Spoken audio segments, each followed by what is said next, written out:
Mama, please. I'm begging you. She's just a baby. She's hungry. I cannot help you. Just let me feed her, please. Then we can talk. We can find another way. There is no other way. This is our tradition, our family. Please, Mama. I'll do anything else. Any other tradition, any other requirement. Just not this. Don't hurt my baby. You're being stubborn and foolish. I'm her mother. My body carried her for 9 months. Please don't make me choose between my child and my family. You have two choices. Give me the child now. Let us prepare her properly and stay in this family. Or refuse and leave this house forever. Chike, please.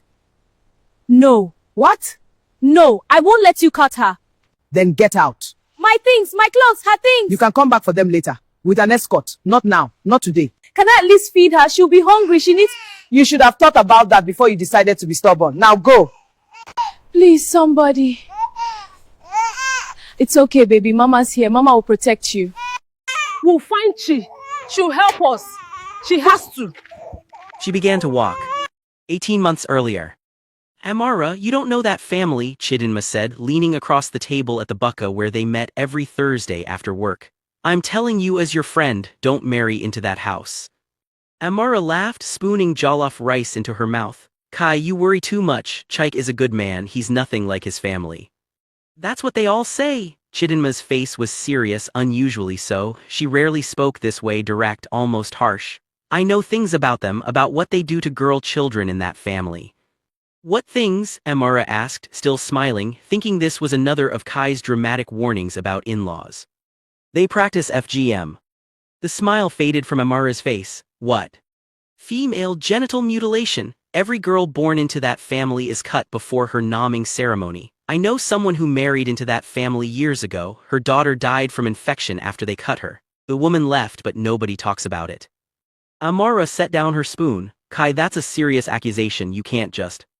I'm not making it up. Chidinma's eyes were intense. Ask around, people know, they just don't say it out loud because the family has money and influence. Chike would never allow something like that, Amara said firmly. He's educated, he works in the city, he's not like those village people. His sisters were all cut. How do you even know that? Chidinma sat back. Because I pay attention, because I listen when women whisper, because I care about you. Amara felt a flash of irritation. Or maybe you're just jealous that I'm getting married and you're still single. The words landed like a slap. Chidinma's face closed off immediately. She reached for her bag. You know what? Forget I said anything. She stood up. Go ahead and marry him. I hope I'm wrong. Kai, wait. But her friend was already walking away, pushing through the evening crowd at the bucka. Amara sat alone with her half-eaten meal, guilt churning in her stomach, but she pushed it down. Kai didn't understand. Love was supposed to conquer these things. Chike was different. They were different. She married him 3 months later. The first year. The marriage was good, better than good. Chike was attentive, loving, generous. He brought her small gifts, a new wrapper, her favorite chin-chin earrings he'd seen at the market. They laughed together. They planned together. His family was another matter. His mother barely spoke to Amara, answering her greetings with grunts. His 2 sisters visited often but talked around her, not to her, as if she were a piece of furniture that happened to be in the room. Give them time, Chike said whenever she complained. They're like that with everyone new. Amara tried. She woke early to help his mother cook when they visited the village. She served food with both hands, knelt to greet the elders, kept her voice soft and respectful. Nothing changed. Then she got pregnant. Everything shifted. Suddenly his mother called her every week. His sisters visited with baby clothes and advice. Even his father, who had never said more than 3 words to her, smiled when he saw her growing belly. You see, Chike said, pride evident in his voice. I told you, once you give them a grandchild, everything changes. Amara wanted to believe him. The attention felt good after months of coldness. She let herself relax into it. The baby came on a Tuesday morning after 14 hours of labor at the general hospital. A girl, perfect, healthy, with Chike's nose and Amara's fingers. Chike wept when he held her. My daughter, he kept saying, my beautiful daughter. They named her Adiz, princess, because that's what she was. For 3 days, Amara floated in the haze of new motherhood, the exhaustion, the overwhelming love, the terror of being responsible for something so small and fragile. Chike's mother came to the hospital, but only briefly. She looked at the baby, nodded, and left. She seemed disappointed, Amara said to Chike that night as he sat beside her hospital bed. Don't mind her, he said. You know how old people are, they always want boys first, but she'll love Adiz, give her time. On the fourth day, they brought the baby home. The naming ceremony was scheduled for Saturday, 8 days after the birth. Amara was still bleeding, still sore, moving slowly through the house while Chaik's mother directed preparations. It was Thursday afternoon when his mother came to her room. Amara was trying to get the baby to latch properly, struggling with the pain and awkwardness of breastfeeding. She looked up when the older woman entered, expecting criticism about her feeding position or the baby's crying. Instead, his mother sat down on the edge of the bed. The gesture was so unexpected that Amara stopped what she was doing. Amara, the older woman began, her voice almost gentle, I need to talk to you about something important, about the ceremony on Saturday. Yes, Mama. Before we present Adiz to the family and give her a name publicly, there is something that must be done, a tradition. All the girls in our family go through it. Amara's stomach tightened. What tradition? A cleansing, a preparation. It's very simple, very quick. We have a woman who comes, she's very experienced, very clean. It's safer now than it used to be. What do you mean cleansing? Amara's arms tightened around the baby. His mother's eyes flickered. You're an educated woman, you know that girls need to be prepared properly, to be clean, to be marriageable later. It's what we do, what has always been done. The room seemed to tilt. Are you talking about circumcision? Yes, female circumcision. It's normal, nothing to fear. Amara's mouth went dry. You want to cut my baby? Don't say it like that, his mother said sharply. It's not cutting, it's a procedure, a traditional procedure. All of Chaik's sisters went through it. They're fine, happy, married, it didn't harm them. No, the word came out strangled. No, absolutely not. His mother's face hardened. This is not your decision alone, this is family tradition. Your daughter is part of this family now. She's my daughter, my body carried her, my body will protect her. Amara stood up, clutching Adiz. I will not let anyone cut her. You're being dramatic and foolish, his mother said, standing as well. This is about her future, about her purity, about respect for this family. Get out of my room. His mother's eyes went cold. We'll see what Chaik has to say about this. She left, her footsteps heavy on the floor. Amara sank back onto the bed, her whole body shaking. The baby, sensing her distress, began to cry. She tried to soothe her, but her hands were trembling too badly. Kai had been right, Kai had warned her, and she had called her jealous. Chaik came home late that evening. Amara heard his mother intercept him in the living room before he could reach their bedroom. Their voices rose and fell. She couldn't make out the words, but she knew what was being said. When he finally entered their room, his face was tight with frustration. Amara, my mother says you're refusing to let Adiz be prepared for the naming ceremony. If by prepared you mean mutilated, then yes, I'm refusing. He closed the door carefully as if trying to contain the argument before it exploded. Don't use that word, it's not mutilation, it's a tradition, a simple procedure. It's female genital mutilation, Chaik, FGM, it's illegal, it's dangerous, It's what was done to my sisters and they're fine. Are they? Amara stood up, facing him across the small room. Are they fine, or are they just quiet about what was done to them because that's what women in your family are taught to do? You're being disrespectful to my family. I'm protecting our daughter. From what? His voice rose. From a safe procedure done by a trained woman. My family has used the same woman for 30 years. She knows what she's doing. Safe? Amara's voice cracked. You think cutting a baby's genitals is safe? Do you even know what FGM does? The infections, the pain, the problems it causes later. Enough, he held up his hand. You're being influenced by all this Western nonsense. This is our culture, our tradition. Since when do you care about tradition? Amara demanded. You work in the city, you drink beer, you wear jeans, you don't go to the village except for Christmas. But suddenly when it comes to cutting your daughter, tradition matters. His jaw clenched. This is different. How? Because it's about family honor, about belonging. If we don't do this, we're saying we're better than them, we're rejecting them. Good, maybe we should reject this part of them. Amara, his voice dropped to something cold and careful. I'm trying to be patient with you, I know you just gave birth, I know your hormones are all over the place, but you need to think clearly about this. My hormones? She almost laughed at the absurdity. You're trying to convince me to let someone cut our baby and you're blaming my hormones. All I'm asking is that you trust me, trust my family. This is normal for us, it's not the big terrible thing you're making it out to be. Then why is it illegal? Lots of things are illegal that people still do, that doesn't make them wrong. Amara stared at her husband as if seeing him for the first time.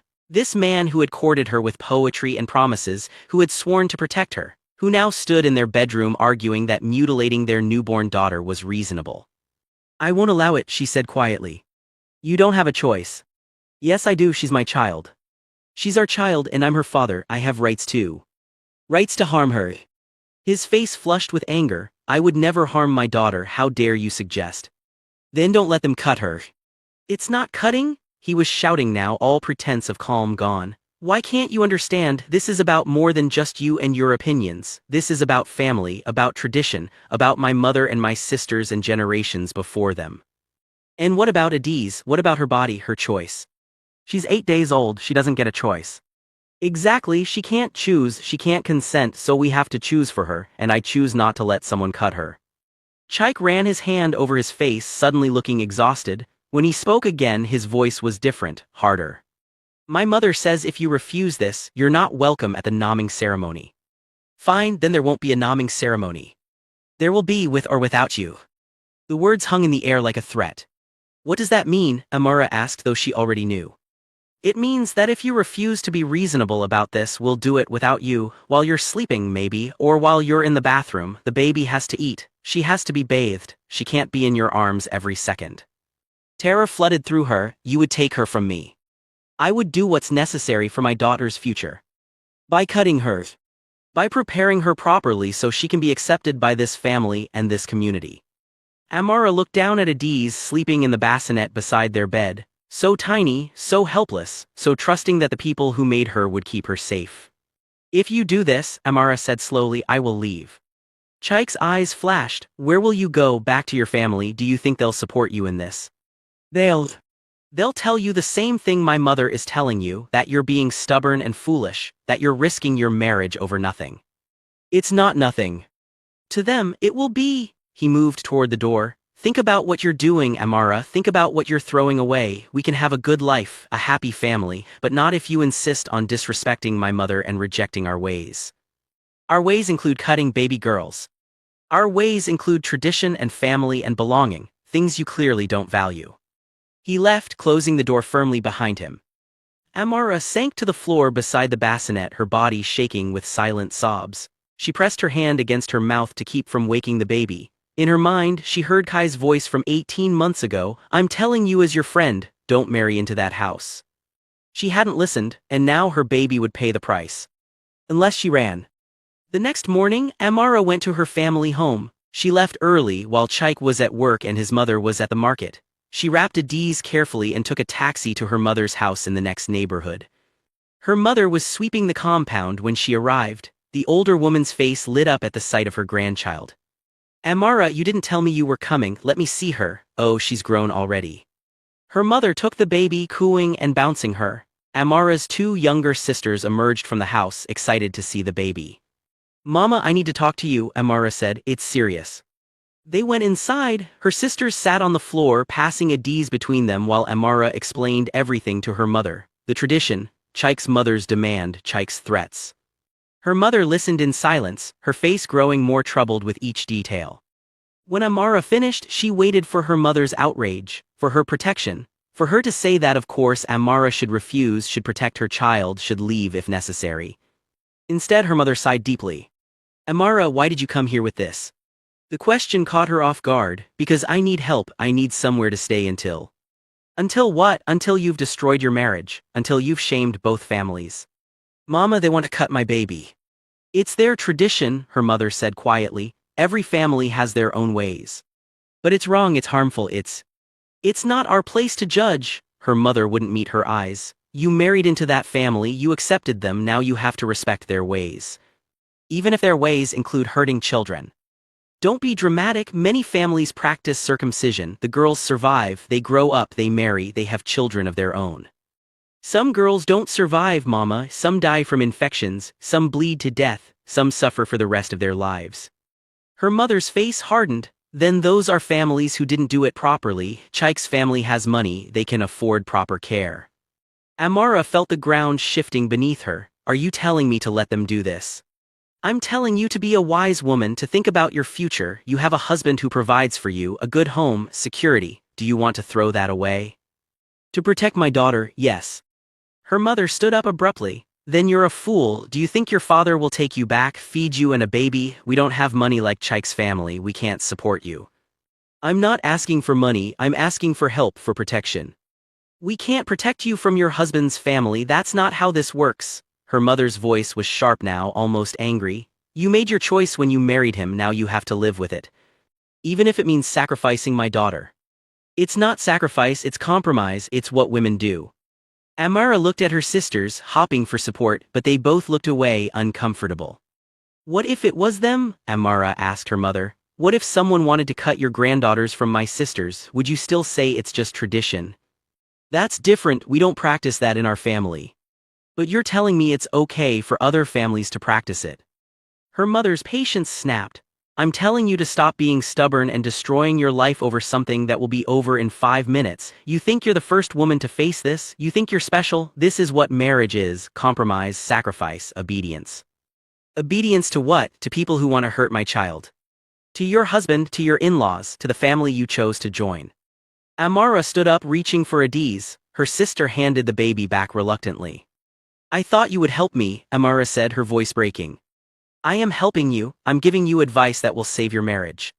At the cost of my daughter's body. At the cost of nothing, she won't even remember it. But I will. Her mother walked to the door, opening it, a clear dismissal. Go home, Amara, talk to your husband, apologize to his mother, do what you need to do to keep your family together, that's your duty as a wife. Amara walked out of her mother's house feeling more alone than she had ever felt in her life. Behind her, she heard her sisters whispering. She didn't turn back. The taxi ride back to Chike's house was silent except for Adiz's occasional snuffles. Amara stared out the window at the city passing by, markets full of people, women carrying bobbies on their backs, life continuing as if everything was normal.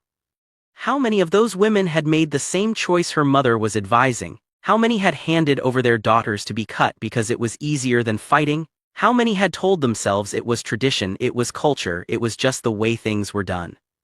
She thought about Kai again, Kai who had no husband, no children, no family pressures, Kai who had warned her and been dismissed as jealous. Kai who might be the only person who would actually help. That night, Chike tried a different approach. He came to bed late, sliding in beside her as she pretended to sleep. Adiz was in her bassinet, finally quiet after hours of fussing.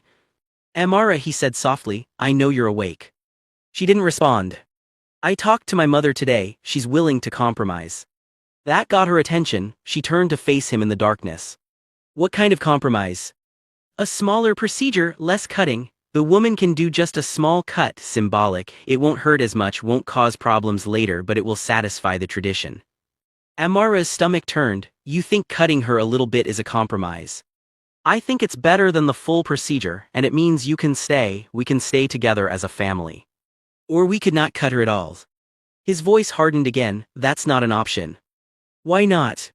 Because I said so, because I'm her father, because this is my family and my tradition. And what about me, what about what I say? You're being unreasonable. I'm being a mother. You're being stubborn and selfish. He sat up, turning on the lamp beside the bed. Do you know what you're doing to me, to my reputation? My mother is telling everyone in the family that I married a disrespectful woman who doesn't honor our ways. My sisters are laughing at me. My father says I should have married someone from the village who understands tradition. Then maybe you should have. He grabbed her arm, not hard enough to hurt but firm enough to make her freeze. Don't say that, I love you, I chose you, but you have to meet me halfway. Halfway to cutting our daughter. Halfway to being part of this family. His frustration exploded into the room. Why can't you just do this one thing, one small thing that will make everyone happy? Everyone except Adiz. She's a baby, she won't remember, it will heal, but if you keep refusing, if you destroy this family over this, she'll grow up in a broken home. Is that what you want? Amara pulled her arm free. I want her to grow up whole. She will be whole, this doesn't make her less whole, it's just a tradition. Would you let someone cut you? She asked suddenly. He blinked. What? If your family said it was tradition to cut part of your body off, would you let them? That's different. How? Because male circumcision is different, it's in the Bible, We're not talking about male circumcision. We're talking about cutting a girl's genitals to take away her pleasure, to control her, to mark her as property. That's not what it's about. Then what is it about? He was silent for a long moment, Then he said quietly, "It's about belonging, about being accepted, about not being different. And that's worth more than her safety, her bodily integrity. You're making it sound worse than it is. Because it is worse than you want to admit." He stood up abruptly. "Fine, you want to be stubborn, but tomorrow is the naming ceremony. The family is coming. The woman will be here, and if you try to stop it, I will hold you down myself while they take her." Amara felt ice flood through her veins. "You would do that to me. I would do what's necessary. Then I'll leave." "Where?" He laughed bitterly. "You went to your family today. Did they welcome you with open arms? Did your mother tell you to leave me?" She said nothing. "That's what I thought. No one will help you, Amara. No one will take your side in this. You have nowhere to go." "Then I'll go nowhere. I'll live on the street. I'll beg, but I won't let you cut her." "You're being insane." "I'm being a mother." He stared at her for a long moment, and she saw something in his eyes she'd never seen before, something cold and calculating. "Tomorrow morning," he said, "my mother will come for the baby. You can either cooperate or we'll do it without you. Either way, it's happening." He left the room. Amara sat in the sudden silence, her heart hammering.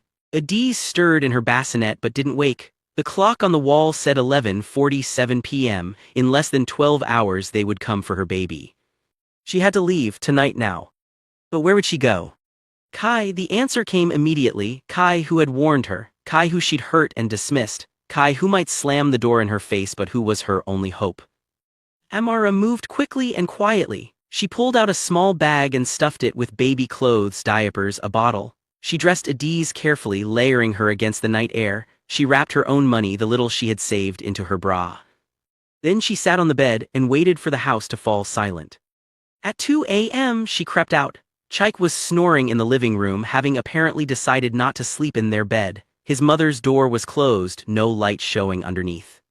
Amara held her breath as she unlatched the front door. The click seemed impossibly loud. She waited, counting to 60, but no one stirred. She stepped out into the night. The gate was locked, but she knew where Chaik kept the key, in a crack in the wall near the generator. Her hands shook as she found it, as she unlocked the gate, as she stepped through. Freedom, terror, the unknown. She began to walk, Adiz warm against her chest. She didn't know where Kai lived exactly, but she knew the area. She would find her. She had to. But she didn't make it far. As she turned the corner at the end of the street, a car pulled up. Her heart seized, but it was just a taxi, the driver looking at her questioningly. "Sister, you day go somewhere this time of night?" She almost said yes, almost got in, but she had no address to give, no clear destination. And she realized with crushing certainty that Kai might not even be home. Kai could be traveling for work, she could have moved, she could refuse to help the friend who'd called her jealous. Amara stood frozen on the dark street, a baby in her arms, a bag on her shoulder, and nowhere to go. The taxi driver waited another moment, then drove on. She walked back to the house, back through the gate, back inside. In the morning, when Chaik's mother came for the baby, Amara was kneeling in the courtyard. She had been there since dawn, praying or pleading or simply existing in the last moments before everything changed. "Give her to me," his mother said. "Please," Amara whispered, "please don't do this. Give me the child. I'm begging you, I'll do anything else, any other tradition, any other requirement, just not this." His mother's face was stone. "You have two choices. Give me the child now, let us prepare her properly and stay in this family, or refuse and leave this house forever." Chaik appeared in the doorway behind his mother. He didn't look at Amara. "Chaik," she said, "please, remember when she was born, remember how you cried, you said she was perfect, you said you'd protect her." "I am protecting her," he said to the ground. "I'm protecting her future. By cutting her. By making sure she belongs." Amara looked between husband and mother-in-law. She thought about her own mother's words, about having nowhere to go, about being practical. Then she looked at Adiz, asleep in her arms, trusting and innocent. "No," she said. His mother's eyes went cold. "Then get out." Amara. Chaik started, but his mother cut him off. "She made her choice, now she lives with it. Get out of this compound, you're not welcome here anymore." Amara stood, her legs shaking. "My things. You can come back for them later, with an escort, not now, not today, leave. Can I at least feed her, she'll be hungry. You should have thought about that before you decided to be stubborn, now go." And that's how Amara ended up kneeling outside the gate in the morning sun, her baby crying, her body aching, her life in pieces. She knelt there for 3 hours before she finally stood up and started walking. This time she didn't stop. This time, she knew where she was going, even if she didn't know if she'd be welcome. She was going to find Kai. Kai lived in a small flat in a compound on the other side of town. Amara had been there only once briefly back when they were still close. She remembered the area, but it took her 2 hours of walking, asking for directions, backtracking before she found the right street. Her feet were bleeding by the time she reached the compound. Adiz had cried herself into exhaustion and now slept fitfully against Amara's chest. The wrapper was soaked with sweat and milk. She stood outside Kai's door for a long time before she could bring herself to knock. When she finally did, the sound seemed to echo through the afternoon heat. Nothing, no answer. She knocked again, harder. This time she heard movement inside, footsteps. The door opened. Kai stood there in a house dress, her hair wrapped in a scarf. Her eyes widened when she saw Amara. "Kai," Amara said, and her voice broke on the name. "I'm sorry, I'm so sorry. You were right about everything, and I have nowhere else to go." Kai stared at her for what felt like an eternity. Then her eyes dropped to the baby, to Amara's bleeding feet, to the single bag clutched in her hand. "What happened?" Kai asked quietly. "They wanted to cut her, they wanted to perform FGM on Adiz. I refused, they threw me out." Kai's face hardened with something that wasn't quite satisfaction but wasn't quite sympathy either. "I told you about that family, I warned you what they do to girls." "I know. You said I was jealous." "I know, I was wrong, I was stupid and wrong, and I'm sorry." Tears were streaming down Amara's face now. "You were trying to protect me and I threw it back in your face. I don't deserve your help, but my baby is hungry and I don't know where else to go, and I'm begging you." "Stop." Kai held up her hand. "Just stop." Amara's heart sank. This was it, the door would close, she would be alone. But instead Kai stepped aside. "Come in," she said, "before the whole compound sees you crying on my doorstep." Amara stumbled inside. The flat was small, one room that served as bedroom and living room, a tiny kitchen, a bathroom, but it was clean and cool and safe. Kai closed the door and stood with her arms crossed, studying Amara. "I warned you about that family," she said again. "I told you they practice FGM, I told you what happened to women who married into that house. You said I was making it up, you said I was jealous because I wasn't married. I know what I said. Do you know how that felt, to have my closest friend accuse me of lying about something so serious, to have you choose a man you'd known for months over a friend you'd known for years?" "Kai, I'm sorry." "I wish I was wrong," Kai said, and suddenly there were tears in her eyes too. "I wish I was making it all up out of jealousy. I wish you'd married into that family and been happy and never had to face this. I wish I'd been wrong." "But you weren't." "No, I wasn't," Kai sighed and her shoulders dropped. "Sit down, feed your baby, we'll figure out the rest after." Amara sank into the only chair, her whole body trembling with relief and exhaustion. She adjusted Adiz to her breast and the baby latched on desperately, whimpering as she fed. Kai watched them for a moment, then went to the kitchen. She came back with water and bread. "Eat," she said, "you look terrible." Amara ate with one hand while the baby nursed. The bread was stale but she didn't care. She was so hungry she could barely taste it. "Thank you," she whispered between bites. "Thank you for letting me in, thank you for not turning me away." Kai sat on the edge of the bed, her face sad. "I'm angry at you, I'm still angry at what you said, how you dismissed me, but I'm not going to turn away a woman with a baby who's running from people who want to hurt her child. That's not who I am. I don't deserve your kindness." "Probably not," Kai agreed. "But your baby does. She didn't do anything wrong, she's just caught in the middle of adults making terrible choices." Amara looked down at Adiz, who was finally feeding peacefully. "I didn't know what else to do. You did the right thing, the only thing, you protected your child. I lost everything else." "Did you?"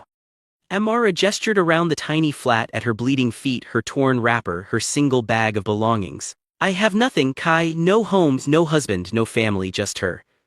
"Just her," Kai repeated. "You say that like she's not enough." "That's not what I meant." "I know what you meant you lost your comfortable life, your husband's money, your in-laws' approval, your mother's support. But you know what you didn't lose." Amara shook her head. "Your daughter's trust, her wholeness, her body that belongs to her, not to tradition or family or anyone else." Kai's voice was fierce. "You didn't lose your integrity, you didn't lose yourself, and that's worth more than all the comfortable houses in the world." Amara started to cry again, but this time it was different. Relief, maybe, or grief, or both. Kai moved to sit on the floor beside her chair. She reached up and took Amara's free hand. We'll figure it out, she said quietly. It won't be easy, this flat is tiny, I don't make much money, we'll struggle, but we'll figure it out. Wait. You think I'm going to let you do this alone? Kai managed a small smile. Someone has to make sure you don't make any more stupid decisions. Amara laughed through her tears. I don't deserve you. No, Kai agreed, but you're stuck with me anyway. The struggle was real and immediate. Kai's flat had one bed. They shared it, sleeping head to toe, with Adiz in a basket on the floor beside them. The baby woke every 2 hours through the night. They took turns getting up, though Kai always insisted Amara rest more since she was still recovering from childbirth. Money was tight. Kai worked as a secretary at a small business, her salary barely enough for one person, now stretched to cover 3. They ate gari and soup most days. Meat was a luxury for Sundays. Amara's body was a mess, still bleeding, her breasts painful and leaking, her emotions swinging wildly between determination and despair. Some days she was sure she'd made the right choice. Other days she lay on the floor and cried while Kai held Adiz and told her it would get better. What if I can't do this? Amara asked one night 3 weeks after she'd arrived. What if I can't raise her alone? You're not alone, Kai said firmly. She was walking the room with Adiz, who was fussing with what seemed like colic. I'm here, we're doing this together. But it's not fair to you, she's not your responsibility. Maybe not, but I'm choosing to help, that's what friends do, what family should do. Family, the word stung. Amara hadn't spoken to her mother since the day she'd gone asking for help. Chaik had tried to call twice, but she'd ignored it. She didn't know what to say to him. What was there to say to a man who'd threatened to hold her down while his family mutilated their child? Do you think I'm selfish? She asked Kai one night. For protecting your baby, no. For destroying my marriage, for making life hard for everyone, for... Stop! Kai set down the shirt she was mending. They mended everything now, couldn't afford to replace anything. You didn't destroy your marriage, your husband did when he chose tradition over his child's well-being. You didn't make life hard, his family did when they insisted on a harmful practice. You're not the villain here, Amara, stop acting like you are. But it was hard not to feel like the villain when her mother called finally 6 weeks after she'd left and said, you need to go back to your husband, this is shameful, people are talking. Let them talk, Amara said. You're being stubborn and foolish, that baby needs her father. That baby needs to be safe. She would be safe, it's just a small procedure. Goodbye, Mammoth. She hung up, she didn't call back. Building a life. Slowly, painfully, they built something new. Amara got a job selling vegetables at the market. It wasn't much and the hours were long, but it was money. Kai watched Adiz during the day while Amara worked, then Amara took over in the evenings while Kai went to her office job. They were always tired, always stressed, always counting kobo. But there were good moments too. Adiz's first smile at 6 weeks when Kai made funny faces at her. The night Amara cooked jollof rice with real chicken, a celebration of her first paycheck, and they ate until they were stuffed, laughing at how good it tasted. The afternoon when Adiz rolled over for the first time and they both screamed so loud the neighbors came running, thinking something was wrong. This is our family, Kai said one evening as they sat on the floor of the flat, Adiz between them, all of them exhausted but content. Not the traditional kind, not the kind anyone planned, but it's ours. Amara looked at her friend, her sister really. In all the ways that mattered, and felt a surge of gratitude so strong it hurt. I don't know what I would have done without you, she said. You would have figured it out, Kai replied. You're stronger than you think, but I'm glad you didn't have to do it alone. As Adiz grew, they made sure she knew her story, not in a bitter way, not as a weapon, but as truth. You have a father, Amara told her when she was old enough to ask about the man in the photo she'd found. But he made choices that meant we couldn't stay with him. It wasn't about you, you did nothing wrong, it was about adults and traditions and things you should never have to carry. And Auntie Kai, Adiz asked. She'd been calling Kai that since she could talk. Auntie Kai is the person who helped us when we needed it most. She's family because she chose to be, and that's the best kind of family there is. They taught her early about her body, about consent, about her right to say no to anything that made her uncomfortable. They taught her that her body belonged to her alone. When she was 5 and a teacher at school tried to tell her that girls should be quiet and modest, she came home indignant. Mama, teacher said girls shouldn't speak loud, but you speak loud, and Auntie Kai speaks loud, so I told her I can speak loud too. Kai burst out laughing, that's my girl. They were poor, yes, they struggled, yes, but Adiz grew up surrounded by love and laughter and the fierce protection of 2 women who'd chosen each other and her over everything else. Years passing. The years unfolded in a rhythm of work, school, small victories, and smaller luxuries. When Adiz was 7, Amara saved enough money to rent a slightly bigger flat, 2 rooms instead of 1. It felt like a mansion. When she was 10, Kai got promoted at work. More money meant better food, newer clothes, a second-hand radio that filled the flat with music. When she was 12, Adiz won a scholarship to a better secondary school. They cried together that day, all 3 of them, tears of joy and relief and pride. Through it all, they heard occasional news from the village, from Chaik's family. He'd remarried quickly, people said, a village girl who knew tradition. The new wife had given birth to daughters. Then the news got darker. One daughter died as a baby. Infection, people whispered, though no one said from what. Another daughter died a few years later. Complications, they said vaguely. The second wife became pregnant again, died in childbirth.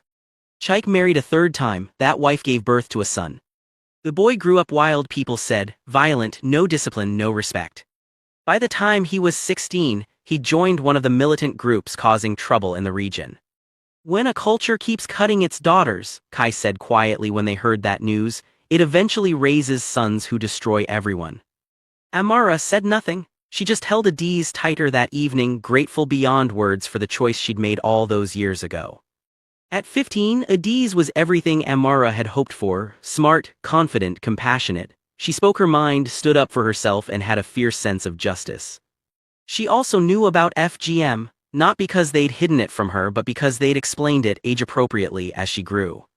Some people believe girls should be cut, Amara had told her when she was 12 and asking more questions. They call it tradition or culture, but it's harmful. It causes pain, infection, problems with childbirth later. It's done to control women to make them pure or marriageable, and it's wrong. Did anyone try to do it to me? Adiz had asked. Yes, Amara said honestly, your father's family, that's why we left. Adiz had processed this for a long moment, then she'd said, thank you for protecting me. Now at 15 she'd become an advocate. She gave speeches at school about bodily autonomy, she wrote essays about harmful traditional practices, she was fearless. She's exactly who she's supposed to be, Kai said proudly one evening, watching Adiz practice a presentation for a school competition on women's rights. Because you helped raise her, Amara replied, because she had 2 mothers who showed her what strength looks like. Kai smiled, 2 mothers who figured it out as they went along. The best kind. They'd built something neither of them had planned but both of them treasured, a family made of choice and commitment rather than blood and obligation. When Adiz was 17, the news came that Chaik was sick. His son, the militant, the destroyer, had been killed in a raid. The shock had triggered something in Chaik, a stroke, people said, or maybe just a breaking.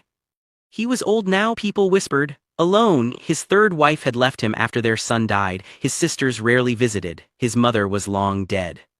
The family name that had once commanded respect was now associated with tragedy. Dead daughters, a dead son, a ruined legacy. Do you feel anything? Kai asked Amara when they heard the news. Sadness, satisfaction.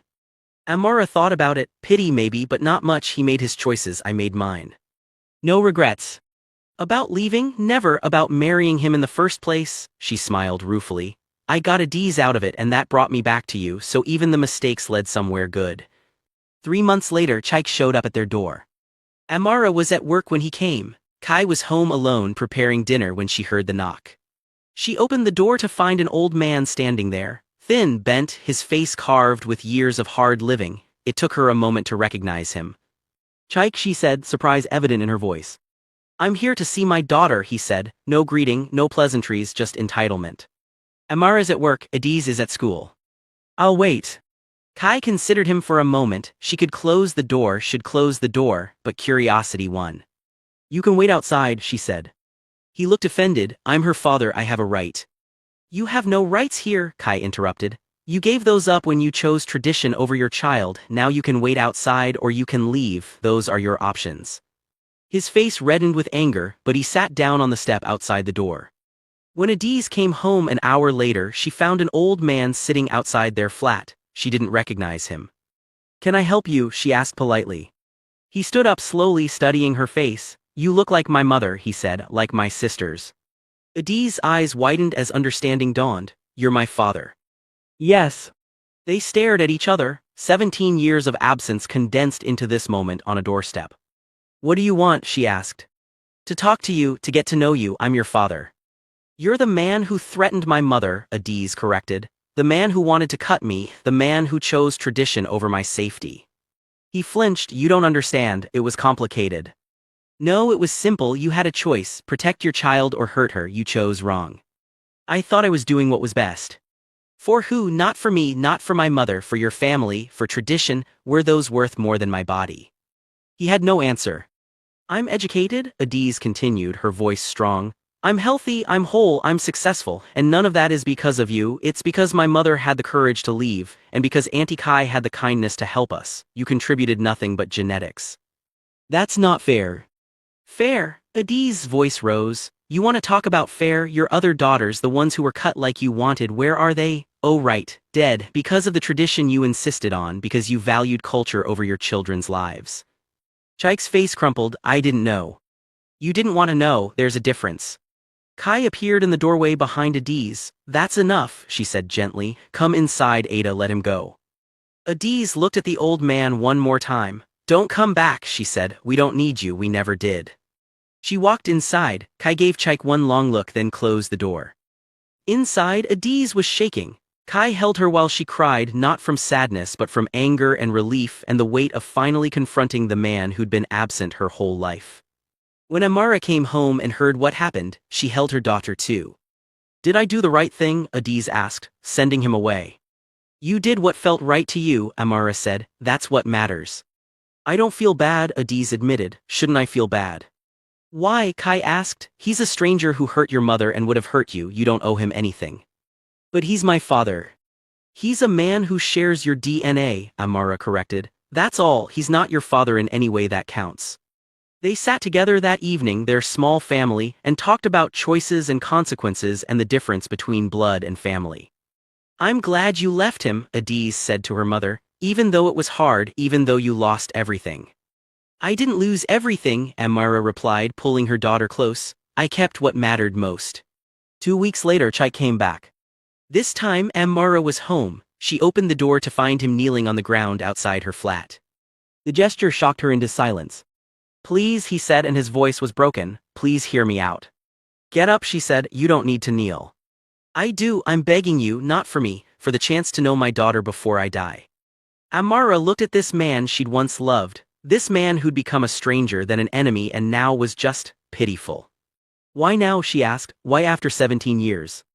Because I'm dying, he said simply. The doctors give me months, maybe a year, and I realized I have nothing, no family, no legacy, no one to remember me with love, just graves and regrets. That was your choice. I know, tears ran down his weathered face. I know, I chose wrong. I chose tradition over my child. I chose my family's approval over my wife's safety. I chose everything wrong, and I've paid for it. God knows I've paid. Your daughters paid more. He flinched like she'd hit him. Yes, they did, and I'll carry that guilt to my grave, but Adiz, she's alive, she's thriving, because of you, because you were braver than me, stronger than me, better than me. So you want credit for my daughter's success, when you tried to destroy her. No, I want forgiveness, not for my sake, for yours, so you can be free of the anger. Amara laughed bitterly. I'm not angry. I stopped being angry years ago. Anger requires caring, and I stopped caring about you a long time ago. Then why won't you let me see her? Because she doesn't want to see you, and unlike you, I respect my daughter's choices about her own body and her own life.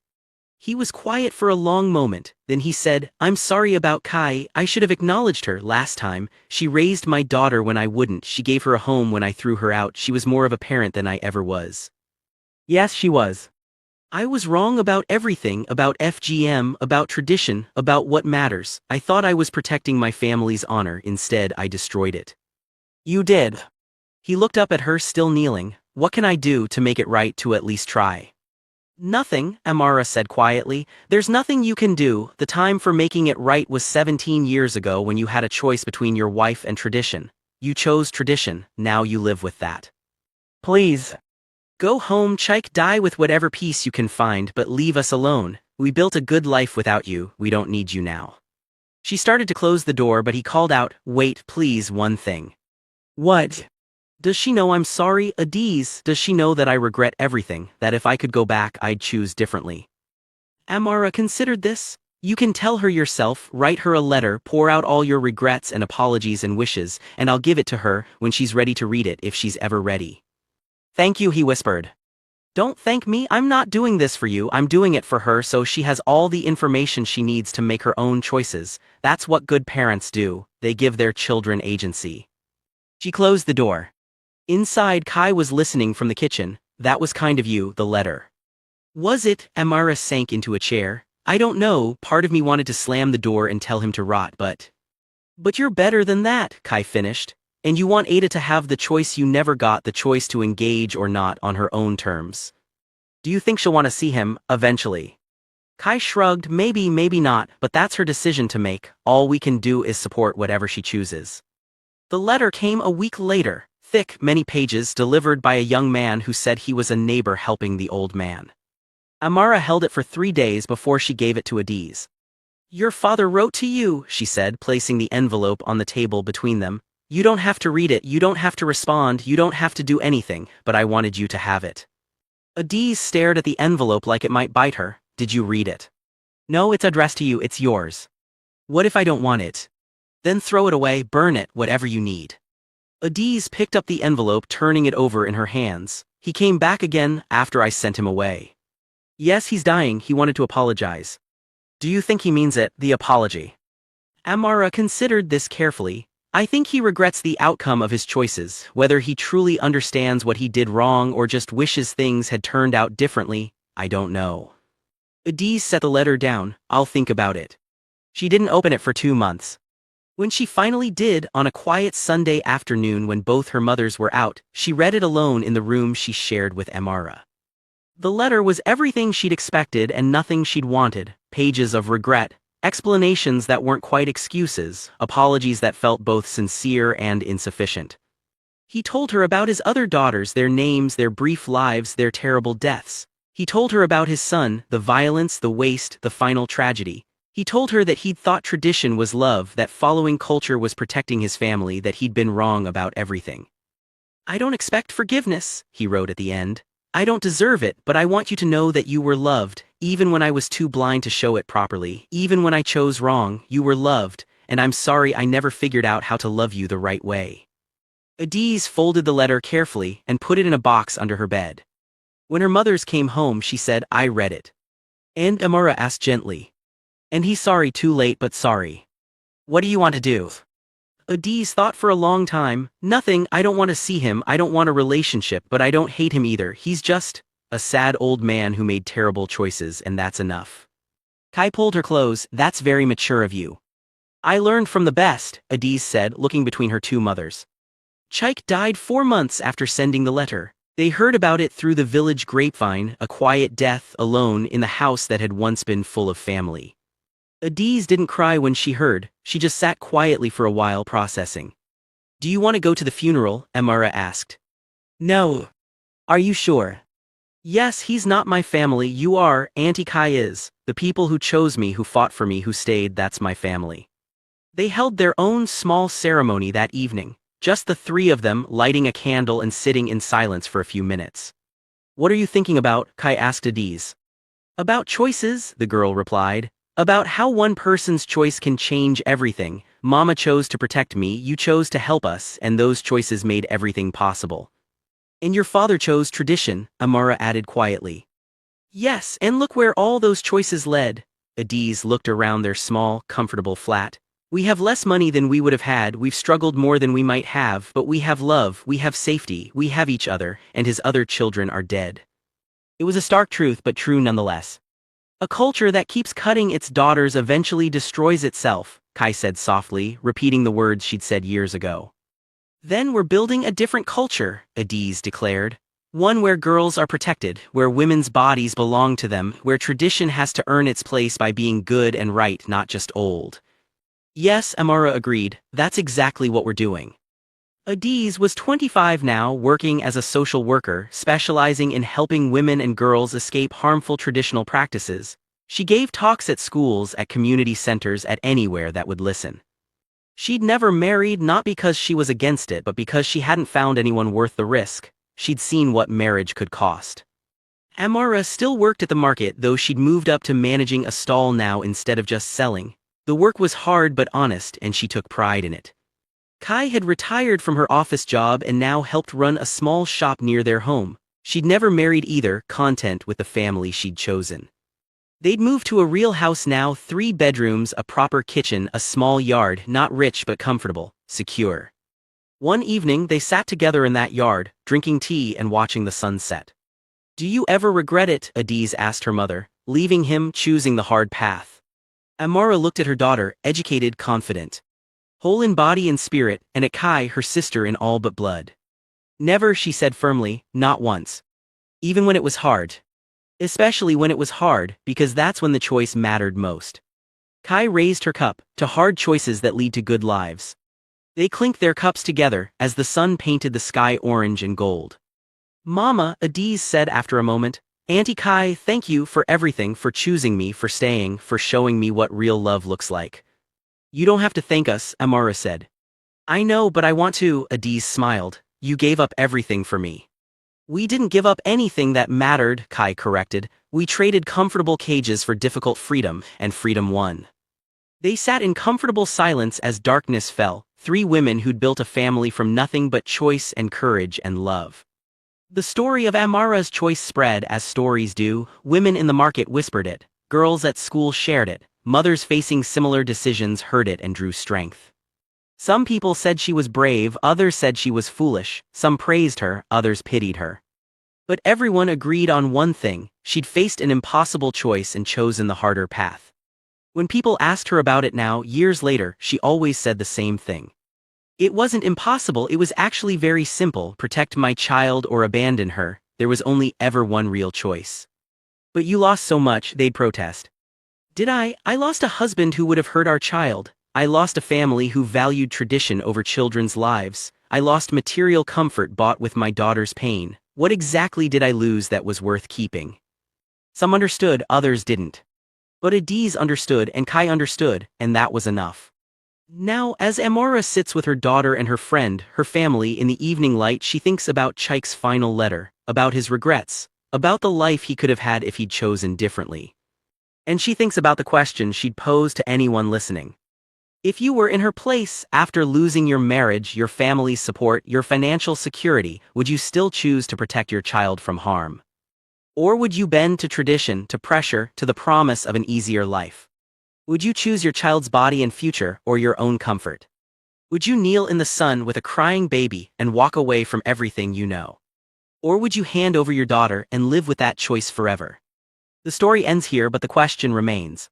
What would you choose?